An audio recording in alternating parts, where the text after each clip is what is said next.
Welcome back, mommies. It is the moment. It is Friday. We narrowly escaped World War III, I guess. Last time we saw you, we were like, I don't know if we're about to take out a civilization, according to a tweet. But we're here on the other side, and we're very happy to see you. I'm always here with my pal, Meredith Lynch. It's good to see you. Always good to see you. Although the mommies need to know, Meredith and Rebecca spend a lot of time together. Our Fridays here with you are a culmination of like a marathon of text messages, of dinners, of voice memos. Like, you girls are talking. We are talking a lot. And I think, it's so funny. Somebody wrote on my, in response to a video about like mom groups and friendships and all this kind of stuff and cliques, they were like, oh, I don't want to meet any new friends for the rest of my life. And it was so interesting because I think I'm the opposite of that, because I was thinking about this the other day, not prompted by this comment. I was like, there are people who I'm going to love in my life that I've never even met yet. Yep. And that's, I think when people sometimes ask me like, oh, how have you had like some semblance of success? I think I've been really open to like meeting new people and getting to know new people. This is something that I've always really admired about you. I mean, I've only known you for a year, but I've always, from the moment I met you, you were like such like open to possibility. You were just like open to throwing possibilities and like try things in a way that I think sometimes I can be a little bit of like a perfectionist and be like, well, but it has to be like this, and how about this? And I've always admired that about you. Thank you. I appreciate that. Well, I think we complement each other very well. We do. And I think we have a lot to talk about today. What are we talking about today? Okay. We're going to recap quickly what happened with Iran. Like I said, last time we saw you, things were really, really tense. Things continue to be tense, but perhaps less tense. Then we're going to talk about my perhaps all-time favorite story, which is that Melania Trump came out yesterday in an unprompted, extremely rare press conference to say, never heard of Jeffrey Epstein, don't know him, don't care about him. And we're going to talk to our pal Molly McPherson about that. Then we're going to talk about a story you're obsessed with. I'm obsessed with it. Yeah. So the coach of the Patriots, like, sports a lot better than I am, so correct me, was caught perhaps having an affair with a reporter at the New York Times who covers him. And now they've sort of like spiraled into like, he said, she said, no, we're not. We are. And we're going to talk about Molly about that PR fallout. Then we are going to talk to Representative Rob Hernandez of New Jersey, a fellow tri-state, about ICE generally, but we're really interested. It's ramping up here in California because of Coachella. So we're going to talk to him about a broad swath of things. But let's start with Iran. I guess, like I said, last time we talked, we were waiting for this 8 p.m. deadline. Then Trump comes out and says at like, I don't know, maybe like an hour to deadline, he did exactly what I kind of thought he was going to do. He said, oh, actually, we're going to have a 2-week ceasefire, and called off the carpet bombing of Iran. But what's not clear is what actually is in that ceasefire. Like, we're hearing all of these different things. I don't even think there is a physical ceasefire from what I can tell. The Strait of Hormuz is still closed, which he is not happy about, despite that being one of Trump's key things that he said was like, oh, you have to open the Strait of Hormuz. It is not. And then one of the big points of contention over the agreement is that Iran says that Israel has to stop bombing Lebanon as part of the ceasefire. And Israel has gone forth and dropped hundreds of bombs in Lebanon since then. JD Vance talked about this during a stop to Hungary, of all places. I think we have a clip. I think the Iranians thought that the ceasefire included Lebanon, and it just didn't. We never made that promise. We never indicated that was going to be the case. What we said is that the ceasefire would be focused on Iran, and the ceasefire would be focused on America's allies, both Israel and the Gulf Arab states. Now, that said, the Israelis, as I understand it, again, I'm supposed to get a fuller report when I get on the plane, have actually offered to be, frankly, to check themselves a little bit in Lebanon because they want to make sure that our negotiation is successful. He's so inarticulate, and it's so like, what is happening exactly? I don't know. So basically he's saying, yes, we had a ceasefire, but the ceasefire was never going to mean that we would stop bombing Lebanon, or that that Israel would stop bombing Lebanon. And, you know, the images coming out of Lebanon are absolutely heartbreaking. Yeah. And I mean, we are supposed to get the Strait of Hormuz to open up a little bit, right? I mean, supposedly, so now JD Vance is headed, they're going to do peace talks in Islamabad over the weekend. But like, in other words, it's a complete mess, you know? And like, thank God we pulled back from the edge of, you know, destruction, I guess. Mm-hmm. But, you know, to have this ceasefire just dangling, like what happens at the end of the 2 weeks? Iran has all of this leverage with the Strait of Hormuz. Why would they open it without Israel agreeing to stop bombing Lebanon? And like, I don't know. It just seems like it's a mess. But I think like this story is in some ways overshadowing it, because yesterday, Melania Trump comes out and like nobody was expecting it. I can't explain to you how rare one it is for Melania to do these types of press conference, but also like I don't know if a first lady has ever done a press conference that was like unannounced before. And so she comes out at the White House and gives this 6-minute. Let's fact check that, because I have a guess of who would have done an unannounced. Ooh, press interesting. conference. Okay, yeah, Vienna, if you don't mind fact checking. Okay, but I think it is at least very rare, if not never happens. Right. She comes out, gives a 6-minute speech, effectively saying, everybody is lying that I ever knew Jeffrey Epstein. Donald Trump and I met at a party, and it was totally random. And the only way to get justice is for the survivors to testify in front of Congress. Thank you. It was like bizarre. She didn't, it was, you know, also something that struck me is like Epstein has not been in the news because of Iran. Like I literally looked it up on Google Trends and it's like, so it's like, why did you bring this up now? And she doesn't do anything to defend Donald Trump. It's like all about her. And I think the whole, Vienna says the only thing she's seeing is it's called rare. So I guess it's possible that other first ladies have done it, but it is definitely a move. Yeah, it's very strange. It's very strange. And now everybody is like, well, why would she do it? And why would she do it now? And I have theories. Molly McPherson is gonna jump in today. Yeah. Everybody, y'all know Molly. Everybody knows Molly McPherson. Everybody knows Molly. Molly McPherson is a crisis communication strategist. She helps leaders handle the moments that can make or break their reputation. She's got 2 decades of experience. You know, she worked for FEMA during Katrina. I didn't know that. Wow. She's got that sharp, no nonsense breakdown, and she hosts the PR Breakdown podcast. She's built a large following for her hot takes on crisis PR in real time. My dad told me she was on an episode of Chronicle the other night, so you truly know she has made it. Molly McPherson, welcome to the show. Oh my gosh, we love your father watching Chronicle WCVB. I love that, Meredith. Do you know Chronicle? No. You would love it. It's like, oh my gosh. It's Meredith, right? Boston Institution. Well, I started my career at WBUR in Boston. So I know Boston media. Like I do know it, but I, you know, like not enough. Yeah. Oh, little BU. All right. Well, hello, ladies. Hi. Hello. We have so much to talk to you about. Everybody's know. so excited that you're here. First of all, we got to talk about this Melania coming out and doing a statement. What do you think it just signifies when a first lady, take the Melania out of it, but when a first lady comes out and does a press conference like that? Well, a couple things. When you said, has any other first lady done this before? Who would have been the first lady to do it? I don't know. What was your guess? Nancy Reagan. Oh, no way. Yes, they know to drugs. Yes, she seems like that type. But honestly, let's even start from the beginning. And I'm looking at this from a crisis management lens. Okay. Sure. Right. And technically wasn't a press conference. There are no reporters there. Yeah. She just came out in a televised statement. So what you're saying sounds right. Like, when have we had a first lady come out with a televised statement? Trump already has said, I believe he told MSN Now, he was unaware that she was going to do this.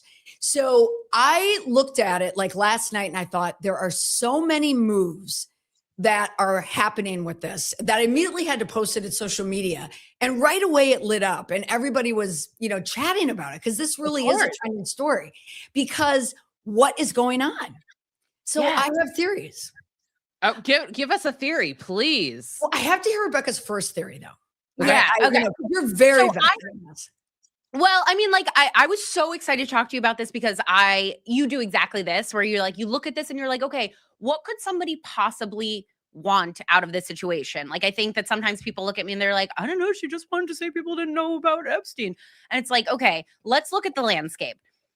Nobody is talking about Epstein right now, or not nobody, but it is certainly not the A headline right now. So she brought it back in. The only thing that I can see that is like starting to make sense is that Pam Bondi was supposed to be deposed this coming Tuesday for her handling of the Epstein files. Then this week, the DOJ came out and she said, well, she's not the head of the DOJ anymore, so she doesn't have to. And in Melania's speech, among other things, among also plugging her book, which I was like, okay. I love it. Right? I know. I was like, okay, Melania, you got to do what you got to do. Not just plugging her book, but using it as a first source for why she's being honest. Quoting herself. She's like, "Go have my book, Melania." I know. But I thought that she ended the statement by saying that the survivors should testify in front of Congress. To me, said there was some sort of shield for Pam Bondi. She was like switching, she was like changing the narrative to say, in fact, it's the survivors. And by the way, we interviewed Jess Michaels, who's an Epstein survivor, on our Tuesday show. The survivors came out and put out a statement and said, absolutely the fuck not. Like, leave us out of this. Right. So, like, I don't know if I have a like specific, this is why moment theory. Sometimes I do. I'm like, oh, this is what it is. But I think Pam Bondi is going to drop something. I think there's something to do with Pam Bondi not wanting to be deposed on Tuesday. I think something is going to drop. I think Melania is trying to get ahead of it. And I think she's trying to distance herself from her husband. I really do. Yeah, I share a lot of that, Rebecca. And when I look at these news stories, I mean, certainly the two of you are coming at it from news. You're looking at it from a journalistic point of view. And I have the same ethics when I do it, but I'm looking at it strictly from crisis management, because day in and day out, I work with clients. And the only way that I can be ahead of someone's crisis is if I can tell what's really happening. And I'm always looking at intent. Why did this person do this now? Timing, always huge. And you're always looking for agenda. And usually there's a gain. What's the gain in doing this? So I'm with you. And this one, I think there are so many. I don't think it's just one. So conventional wisdom online, everybody is saying a big story is going to drop. I think we all collectively kind of agree. Something's drop, right? Like, yeah. Especially did it on a Thursday ahead of a Friday, which is when, if you work in news, the Friday afternoon news dump. If you are a 25-year-old working at WBUR in Boston, you're done at 4 p.m. And then all of a sudden the big news comes in and you're like, God damn it. That's when the big news comes in, 4 p.m. on a Friday. I look at that as well, because I would look at the timing. It was Thursday afternoon at 2, which is not a dump. It still puts you in the news cycle, and you're in the Friday news cycle. You're also in the weekend Sunday news cycle, and you're there for Sunday as well for the political, talk shows, Sunday papers, which people are still reading. So that was intentional. We also know she didn't just do it on her own. It's not like she just said, I'm going to go to the room and start speaking. Yeah. You had to set it up. You had camera, you had lighting, you had everything. So likely it was her team, her office that did it. Now, if they blocked out, Trump and everyone else, we don't know. I do think the Pam Bondi angle certainly is part of it, but I think it's really about timing and all of it together. I don't think Melania thinks about anyone other than herself. I agree. What she did was self-protection. And coming out ahead of a story like this. And also, I don't know if you guys checked it out last night, like Trump was crashing on Truth Social. Can we I just want to pull that, because I had the same thing. It was like she went up, she did her thing, and then Trump was all of a sudden like Tucker Carlson, Candace Owen, Megyn Kelly. Like all of a sudden, he was like, I can't say I hate you, my wife, but he was like, I sure can say I hate Megyn Kelly. Crashing. Yeah. Sorry. Yeah, this is a really, really interesting moment, because Donald Trump has power due to a base. That's it. It's his base. That has been his shield. But now part of that base is becoming kryptonite to him. To lose Tucker Carlson, to lose, like, I've never watched a full Alex Jones post in my life, but I watched the whole thing to see him turn on Trump. And and I'm sorry, Megyn Kelly, within 24 hours for her to flip flop, I mean, I cannot stand it, right? I cannot stand it. I know. But anyway, loving this comeuppance too, but he's starting to lose his allies, and his allies are also part of establishing his base. And on Truth Social, so many people, I think it was the Washington Post did a story about all the people leaving. No, I'm sorry, New York Times, going against Trump on Truth Social on his own app. Oh, really? Oh, yeah. So there's a lot of people just coming out and saying, you're losing us. So we see now, we know when we look at human interaction, what's happening with Trump crashing. That means he's losing context, he's losing power, he's losing control of the narrative. So you do have that. So he's fighting the base. He's fighting the Pope. Meredith, my goodness. How do you, the juju? How do you, I mean, like, that is direct to hell, if you ask me. I'm sorry, Catholic juju. You would never do that. Never. My question to you, though, is like, how do you think MAGA views Melania? Is she an asset? Is she a deterrent? Like, how do they view her? I mean, honestly, if you think about it, wouldn't they view her with suspicion? Right. Right. Not fully trusting, because MAGA, they don't want immigrants in their world and their base, but they have to tolerate this and understand it. And then we have the Epstein files, which was, I mean, that was the first breach, right? That was the first fissure, was you're not coming through on the Epstein files. And Pam Bondi, Rebecca, to bring it back to that, she was there to be Trump's bulldog. She was there to protect him from Epstein, and she did not do it. That's why she got fired. She did not do it. So now that's another ally who's gone, and one by one, and they're saying that Kash Patel, now we're getting with the FBI, that's next. Donald Trump's wall of, you know, his wall, his shield, his moat, he's starting to lose it, his protection there. So back to Melania for a moment. I think it's everything that she's doing is a move of self-protection. Yeah. Everything is self-protection, and everything is always connected. So not only do we have Pam Bondi, we also have Michael Wolff and his case. Right. I know, we got to get Joanna back on the show. Yeah, go ahead. Yeah. You had Joanna Coles on your show? Oh, Joanna Coles is my girl. Oh, wow. Yes. Yeah, I Oh, love that's so Joanna. cool.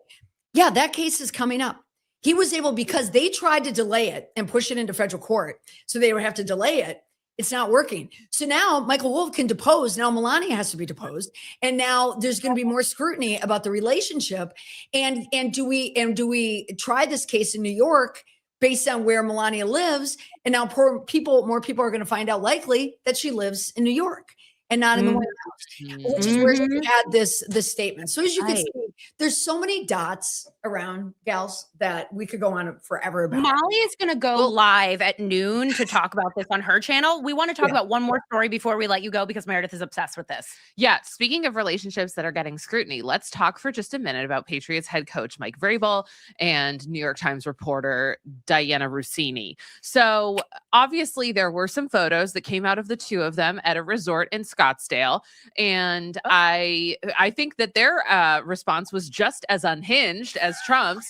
So honestly, I think here's the thing about this. Like, cheating happens and it's unfortunate. And you can't tell me that that is not an intimate moment. That's not two people in a crowded hotel lobby. Oh my God, it's great to see you. That's not that. I don't think you and I have ever interlocked fingers in our goddamn life. You know what I mean? Like, that's interlocking fingers at a resort. Come on. These are just pretty damning photos. Okay. Here's the other piece of it. They are two consenting adults. So, you know, I'm not condoning cheating. What I think is the story here that is much more interesting is the power structure here, which is that, like, if she was just like, oh, I'm like a random woman who like works in corporate HR versus I am the New York Times reporter who reports on the Patriots and I'm the head coach. So can you talk to us about like why this power structure is such a big deal in the PR world, and then also their unhinged responses? Well, Meredith, we can start from hometown, right?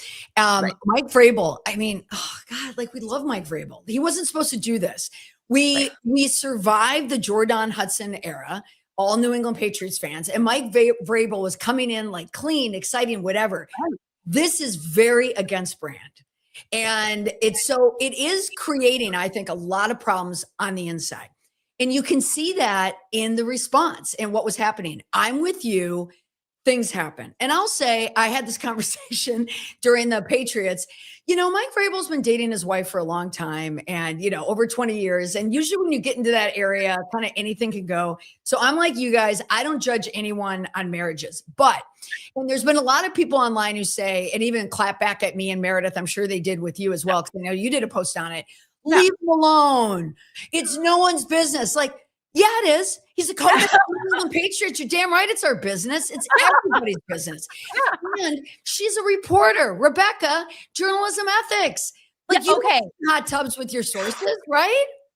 I went on a rant about this yesterday because I feel like as a reporter, I spent so much of my career like asexualizing myself for fear of this exact narrative, because Hollywood likes to say that journalists, like women reporters, are, meddling and they sleep with their sources and they only get to where they get because they sleep with the senator, and so I feel like I've held like a part of myself back to make sure that I don't do that. And so when I see women reporters do this, I'm like, you're hurting all of our abilities to do our job in a way that is respected, Right. And it is unfortunate. She is getting a lot more scrutiny than Vrabel.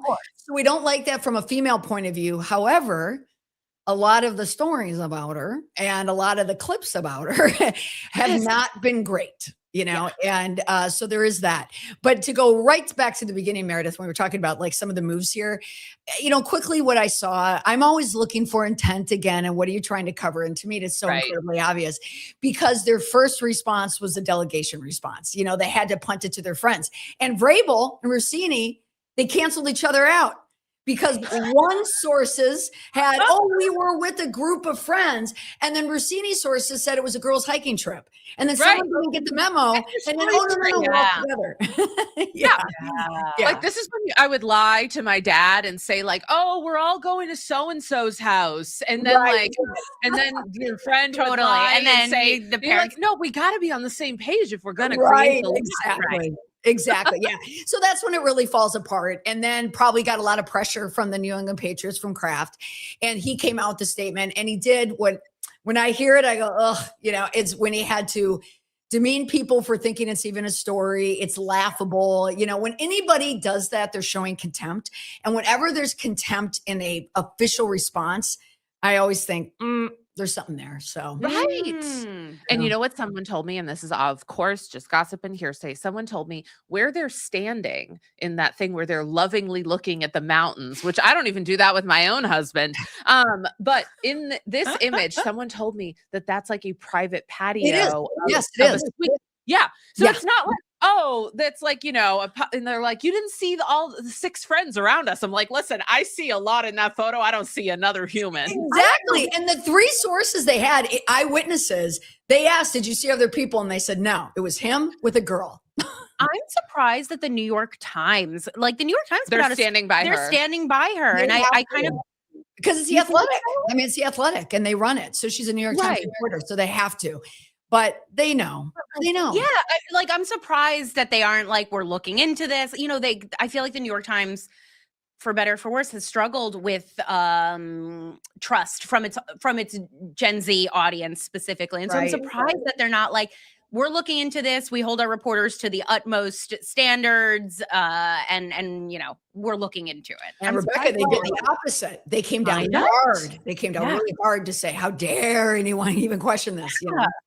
So honestly, too, like it's not worth it, girl. Yeah, That's never the other thing. worth it's it. Just girl. not worth it. Yeah. That's a good point. She may fade out anyway, even though something doesn't happen right away. She'll probably fade out on this because she's a liability. Because how can you objectively report?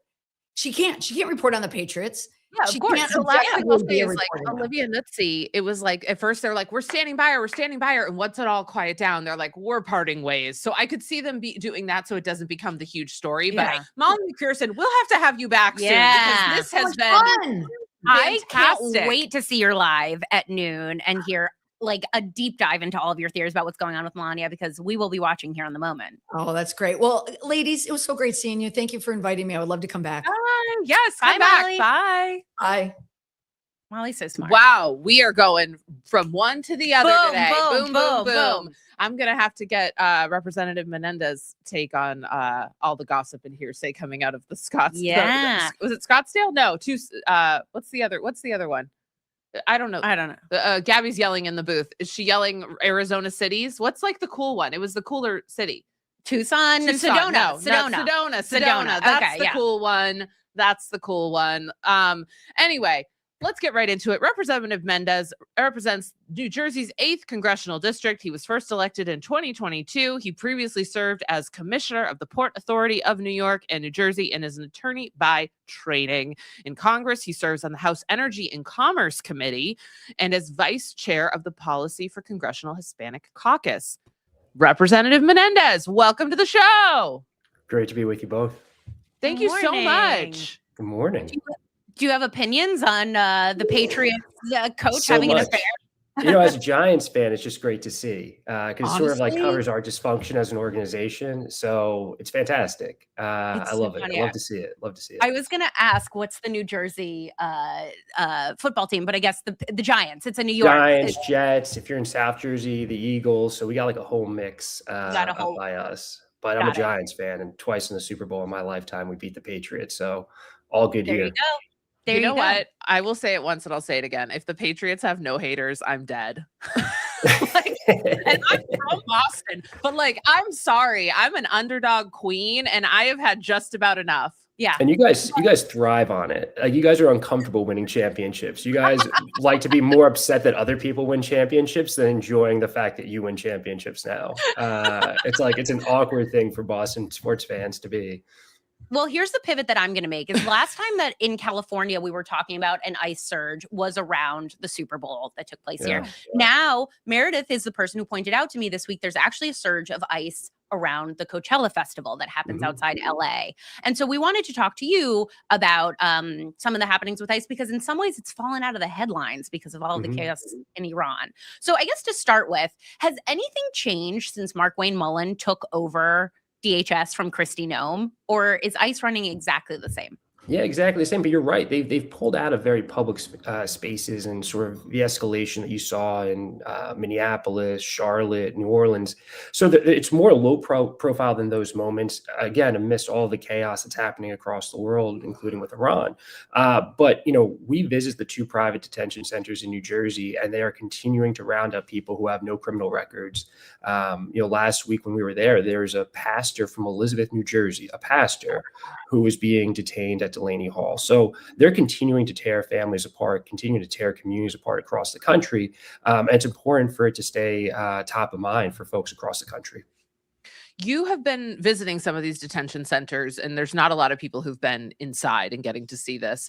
Could you tell us a little bit about what you're seeing in there, what you're hearing in terms of what people are experiencing? Because I was just reading DHS put out a statement the other day saying everyone's getting a nutritious meal approved. It's actually above the caloric intake that people should be getting. So what are you hearing and seeing? Yeah, well, everything that DHS and ICE says is bullshit. Like, I think I would just start there, right? Like, and just never believing what they say. So the 2 things I would say, one, I'll touch on the points about the conditions there. But first, again, because it's so important, in 2024, when Trump was running for president, he said, we're going to go after these violent criminals who are taking over our communities, right? And people got on board with that, and understandably so. But you look at ICE's own data, and the people being held throughout the country, the overwhelming majority have no criminal record. And the percentage of people being held there who have violent criminal records is a very small percentage, in the single digits, I believe. So increasingly, they are taking people from our communities who have been positively contributing from everywhere from New Jersey to California, and they're holding them here at these privately run detention centers. That's point number 1 that I think is really important, because it shows that Trump lied. And to my earlier point, DHS and ICE continue to lie about what they are doing in our country. Now, with respect to the conditions there, I can only speak to the 2 that I visited, Elizabeth Detention Center and Delaney Hall in Newark. The conditions are atrocious. Delaney Hall is a poorly ventilated place where there's about 800 detained individuals, and there's 7 full-time health professionals there on a daily basis. So you're looking at over 100 to 1 ratio of individuals to healthcare professionals in conditions where people are getting sicker there. You have healthy men and women who went into Delaney Hall and now are getting sicker there because of the conditions there. You mentioned the food and the caloric intake. Again, I visited the kitchen, and everyone that I've talked to has talked about, that they are, the food there is basically unedible, and they are losing weight. If they have a certain, health condition that requires a certain diet, it's not being met. And you have to remember, at Delaney Hall, it's a 15-year contract with the Geo Group. They're getting paid over $1 billion, and they can't ensure adequate health care and adequate food for the individuals being held there. Last thing I'll say is this is civilian enforcement, right? These people are not criminals. This is not criminal enforcement. So there should be equality there. My view, most of the people there should not be there at all. I wonder, one of the things you mentioned just now was how Trump said that this was like, the worst of the worst criminals. And then something I noticed last night, this is really upsetting. Trump on Truth Social posted a literal snuff film. I watched a woman get murdered, and he had this crazy Truth Social post about how Haitian immigrants, this, that, and the other. My question is, he seems to like to do distractions. I feel like it's like, oh, look over here. ICE is terrorizing the civilians, and then it goes badly, and all of a sudden we're at war. And I think, with Iran going so badly this week, I wonder if he's turning his eye towards different things, saying don't forget ICE. And then also what's happening in Cuba. So anyways, all this to say is, what do you think? Do you think there's going to be a ramp up? And on to something? Is he going to try and ramp up rhetoric around immigrants again now that Iran has gone so terribly? Yeah, he's going to try to find any issue that he can sell to the American people, because he's failing across the board. You see House Republicans are retiring in droves because they don't want to run on the record that they would have to run on come November. So it's the same thing for redistricting, gerrymandering, everything that they're trying to do to put their thumb on the scale of the November elections. They know they're failing the American people. And when you talk, my wife always tells me this when we have disagreements. She says, "You can't tell me how I feel." Right? Which is true. And you can't tell the American people how they feel. And the American people right now feel lied to. They feel resentful towards this administration. They feel like they had voted for an America First platform, and he's not putting Americans first, right, across the country. And so people don't feel better than they did January of 2025. And that's the reality that Republicans are walking into in November. So I think he's going to search for anything that he can do to get on better footing. And I think after Venezuela, he thought Iran would look more similar to Venezuela than it has. And now there's a higher likelihood that we're going to have a forever war than a Venezuela situation. And that's what he's grappling with. So he's going to search for anything except the Epstein files. The Epstein files is a place he will never go back to. Right? Because not if Melania has anything to do with it. Melania is in the Epstein files. Trump is in the Epstein files. A whole universe of, the Trump supporters are in there. And so he will do anything to stay away from that. I think in his view, he'd rather the war in Iran go on than have the full disclosure of the Epstein files and have closure, or at least some sort of sense of closure for all the survivors. Mm-hmm. Can we go back just for a second to the ICE detention facilities? I thought of something when you were talking about sort of them ramping up perhaps again. And the other thing I think we forget, because we're in LA, is that people are outside a lot more in the summer. And that's when we really saw it start to ramp up again, in the spring, summer of last year. It's everybody's outside. And I've read about how they've been taking people more from community spaces than ever before, in the history of the United States. But one of the specific things I wanted to ask you about is what is happening with this ICE facility that they want to build in New Jersey? What's the latest on that? They want to build this other one. And I actually pulled the plans for one in Georgia the other day. Which, believe me, took some digging. And it was an 8,000 bed facility. And so I'm oof. When I see this, and now let's talk about this one in New Jersey, what the hell is the end game? Yeah. Yeah, I can't tell you, right? Because so the part of New Jersey that this is in is represented by a Republican in the House of Representatives, Tom Kaine. Mm-hmm. It has an all Republican, city council, town mayor, right?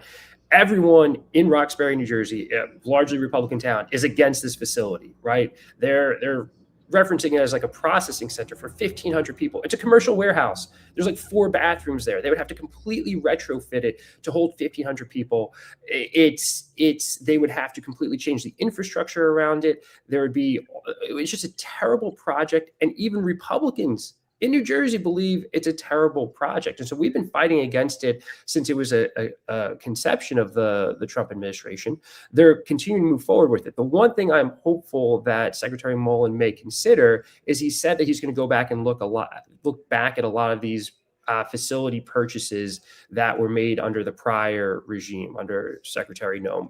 And that gives me some hope, right? Because they're paying twice market rate for a lot of these facilities, spending the $75 billion that Republicans gave them to do mass incarceration of individuals across the country. So we've led a statewide initiative to push back against it. We have thousands of signatures from New Jerseyans from every corner of the state, and we're going to continue to push back against it. But there's no need for it. Republicans don't want it, and my hope is that we're able to kill the project. Go ahead. No, you go. You're Cuban American. Yes. I feel like that's one of the next Trump sights. He has his sights on. There's been a blockade against Cuba. The Cuban people have been facing rolling blackouts.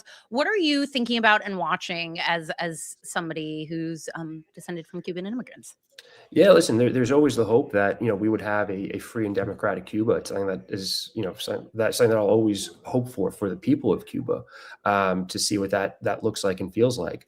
What the reality is that, Trump is just looking on pieces in the Western Hemisphere and beyond and trying to take as many pieces as possible. And I think little Marco Rubio, right, Cuban American as well, is very invested in this part of the Trump global strategy. Venezuela was a precursor to it. And what you've seen, the situation that Cuba's in, is premised on them cutting off access and support from Venezuela.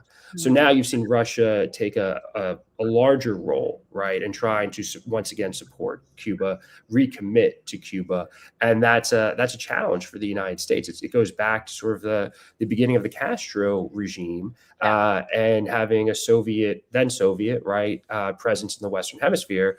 Having a Russian presence in the Western Hemisphere is not helpful to what we want to do here. So, I think it's definitely going to be in play. I think Trump is pretty clear about that. I think Rubio is completely on board. And one of the things that, for all that he has to deal with this president, he views as something that would be, legacy defining for him, especially as a Cuban American, especially from being from Florida.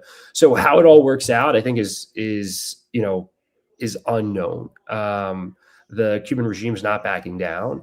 Russia is intensifying its presence in Cuba, and that's going to complicate things. And the White House is still reeling from their lack of success in Iran. So, that's the reality. I'm going to be monitoring closely, and House Democrats are going to be involved in these conversations. But it's something that should be top of mind for folks. Yeah.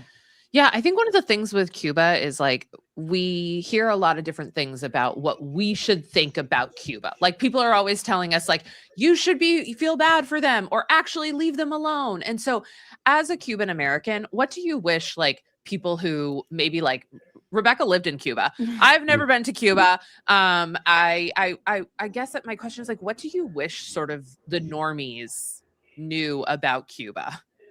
Well, that the people of Cuba are struggling, right? And wherever you want to cast blame, whether you want to cast blame on the regime or you want to cast blame on American sanctions for the last several decades, that's separate and apart, right? Because I think either side would say these are the reasons that the Cubans are struggling are for A, B, and C. At the end of the day, Cubans on the island are struggling. Right. They have, their economy, their healthcare system, which was once sort of the pillar of the regime, is crippling. Their energy infrastructure, as you've seen the last several weeks, is in a really vulnerable place. And so I think what anyone wants is stability for the Cuban people. And I think you can have a difference of opinion in terms of how you achieve that. But what everyone should sort of be, as with any country, Venezuela, Cuba, et cetera, Iran, is you want the best possible future for the people of those countries, and specifically for me, for Cuba. And we can have differences in how we achieve that. But if people agree that that is the fundamental issue, the question is just how do we achieve it? That's a healthy conversation. Yeah. Before we let you go, you are part of the effort to get Democrats elected into the House in 2026. One of the things that I think that we're seeing a lot is that Republicans have become the party of corruption, and like with Polymarket this week. And I'm wondering, your father was part of a big scandal, a big corruption scandal, was convicted of bribery and extortion. I'm wondering, as you think about getting Democrats back into power, how you're balancing those things for the Democratic Party. Yeah, so I mean, we want to show people that we want to govern and do so in a way that meets the expectations of all Americans. And so, when I got to Congress, I sold all of my individual stocks. I was co-sponsor of all the pieces of legislation to ban congressional stock trading, and I think this is important. So Democrats need to be solid on that, and we should understand that people increasingly are more pessimistic about all elected officials. But at the end of the day, if we want to be the better brand for Americans and regain their trust, we have to lean in on all these issues, whether it's the predictive markets, whether it's our own stock trading, whether it's increased transparency, getting money out of politics. All of these things should be priorities for us, because if we create a better environment to do government, I think we can help restore trust in our processes, in our public institutions, especially when you're seeing what the Trump administration has done in the last 13 months. And so, you're right. Like, if we want to be critical of it, we have to make sure that we clean up our house first. And I think that's something that all Democrats are aligned on. Representative Rob Menendez, we're so grateful you're here. Next week, I'm sure, is going to be busy. You guys are back in session. We're so grateful that you were here. No, thanks for having me on. Hope to be on again. We hope We to would have you love to again. have you on again. Thank you so much. Bye. Have a great day. All right. Take care. You as well. I love meeting representatives. So interesting. Yeah. I feel like I learned a lot. Yeah, he's smart. Yeah. I think that the ICE thing is just like, it's so present on my mind. And, these detention facilities, when I hear about what's actually happening in them, I actually last night, I'm working on something about private equity and ICE, and the ways in which these detention centers are, because they're being used or helping private equity. And I found this really interesting article from a private equity firm being like, basically, to put it into layman's terms, they were like, we know that last quarter was not great, but the good news is the ICE incarcerations are really ramping up. This was February. And so we definitely, because they do the food service, we're going to see an uptick thanks to that. I was like, oh, it's sometimes they say the quiet part out loud, because a lot of the times they're just like, we're just helping businesses grow. But then if you really dig into these documents, they're like, good news. It's so craven. On CNBC, I believe, there was a clip going around. I believe it was CNBC, but where a reporter asked somebody are you bull or bearish on genocide? Is there going to be an upside if we carpet bomb Iran? It was just so craven. And yeah, when you just think of things in terms of money like that, I'm really excited to hear you talk about that. I know. I'm just making sure I do all my due diligence. Yes. This is a private equity company that I have called on the phone before. Good for you. Yeah, doing the real call. reporting. That's call. what a reporter does. I'm scared to call and make a nail appointment, but I will call a private equity firm and be like, excuse me, actually, why isn't this on your website? But you know what? Good. Somebody needs to freaking call them, because this is what they're doing. And I really do think I saw that video that Trump put up yesterday, and it is truly it is. I don't think it's gotten enough attention. Well, I didn't know what snuff meant. I learned that from a Bret Easton Ellis novel. Bret Easton Ellis. You guys don't want to know what I thought snuff was. Well, I thought it was a spicy movie. I was like, I mean, it is a spicy movie. It's just terrifying. But not like that. Not like that. There's a lot of things I'm still learning. Well, anyways, I saw that and I was like, he likes to do this. He's like, oh, everybody pay attention to this thing. It goes really badly. Oh, everybody pay attention to this thing. And it made me think. Kim Kardashian releasing a sex tape. It does get you attention. It does get you attention. Okay, speaking of which, what's having a moment for you? Well, actually, I'm really excited. I'm going to be home next week. I'm going to Boston this weekend. I'm not going to tell you my travel plans because like then the paparazzi will show up at LAX. No, but I'm going home this week for a few different reasons. But one of the reasons that I'm going home is that I am like the speaker, the featured person. That's so cool. At this women's networking event. That's amazing. And so I'm really excited for it. I think that my family's coming, some of my family is coming, and I'm really looking forward to it. I feel really honored. And I was thinking about it last night. Like, you know, I was never like the strongest student, the smartest student. I didn't know exactly where I wanted to be in life. And like, you know, all things considered, I'm really happy with where I am and the things that I've achieved. And I don't know, I'm just really, really excited and honored that they're inviting me to do this. So yeah. As you should be. Thank I wish that I could be there. I know. Thank you. I have a killer Veronica Beard matching set that I'm wearing. No, it's not the pink one. It's the navy blue. Oh, the navy blue vest with these navy blue flared pants. It's I know. gonna look so fierce, you guys. Yes, I co-signed this. Yes. Anyway, what's having a moment for you? Friday. You know what? This was, it is crazy to me that we keep doing this. Like, it is crazy how close we got on Tuesday to like true, you know, like that is what could set off a World War III, is threatening to carpet bomb a country. And then it was just over. And then the next morning we woke up and had a Zoom at 9 a.m. And I just like, I can't believe we keep doing this over and over again, where it's like, we really are experiencing like a trauma. We like get pushed to the absolute edge of what we can take. And then because of capitalism, because of our programming, because we don't know what else to do, we just sort of like go about on with our lives. And like, it really struck me this week. I was like, that's crazy. Like, I remember after January 6th, like I remember watching it happen, and I remember like feeling like nauseous and like shocked. And then like an hour later, I was like, I guess back to work, you know? And like, we just sort of like moved on. And I don't know if I can take it anymore, you know? And this week was another one of those weeks where I was like, it's not normal or okay that we experience these like levels of like world-ending chaos and then just go back to work the next day. So I'm excited that it is Friday and that we have gotten through another week. You don't have to pay as much attention to the news for like, I don't know. For like, I mean, 24 hours? I kind of always I know, do, you're always but plugged in. I'm always plugged in. But like, I'm just glad to get to the end of this week. I love a Friday. Ain't and that the you and I are truth? going to go get breakfast after this. I know. We made a reservation. So everybody look out. We're going to you guys, this coffee shop that I've been going to. You never know who you're going to say. You never know. Maybe the hosts of the moment. You never know. Vienna says, don't say the name of it. Actually, you know what? You're not wrong. My dad would be like, be a little more careful about telling everybody your moves.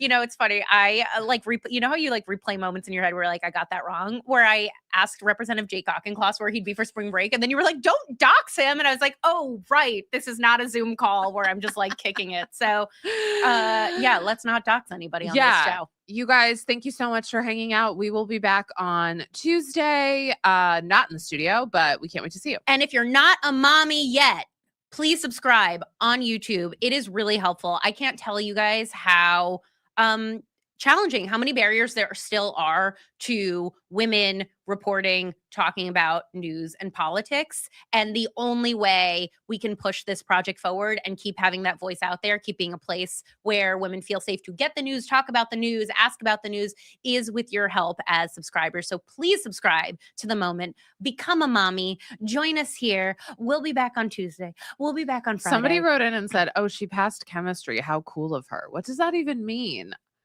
Who's that directed at? You or me? I don't know. Me or her? Me or her? Because listen, I barely passed chemistry. I think I got an E because my mom was dying that year, junior year. So chemistry, I mean, like that. Oh God, I got reported. Why did they report us for that? Who cares? It's been 20 years. Why did you flip-flop on politics? Stay consistent. Elizabeth Celeste is mad. Bye, Wait, Elizabeth. this is so funny. Who cares? It's been 20 years. What? 20 years of what? Since I went to college? I don't know, Oh, she but I does. think she should subscribe to the moment. I gotta know why she's going off on us. I'm so confused. I want to know who cares this much under Obama. All right. All right, Bye, sorry, we gotta guys. go. Bye, Elizabeth.